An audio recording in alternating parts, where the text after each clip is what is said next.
Welcome to Let Me Fix This. Enjoy the video.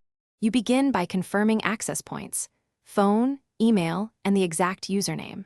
Tap Log In and choose Forgot Password to start recovery. This tells Instagram where to send a code. Once done, select whether to receive a login link via email or a code via SMS. Make sure to check the correct account if you manage multiple profiles, because sending to the wrong address wastes time and delays getting your recovery information. You now focus on two-factor recovery codes if you already had 2FA enabled. Navigate to Settings, Security, then Two-Factor Authentication, and tap Recovery Codes. Instagram shows a set of single-use codes for emergencies.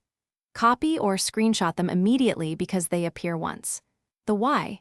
These codes bypass SMS/authenticator when your phone is lost. Once done, store them offline. Use a password manager, or you finish by entering one recovery code during login. Instagram accepts a single-use code and then prompts you to set a new 2FA method if needed. If you don't have codes, follow the account recovery link on the login screen and choose Verify Identity. Instagram may request screenshots, email headers, or ID proof.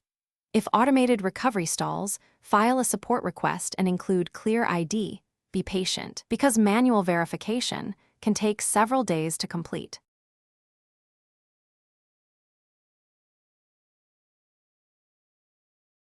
Thanks for watching. If you found this helpful, don't forget to like and subscribe.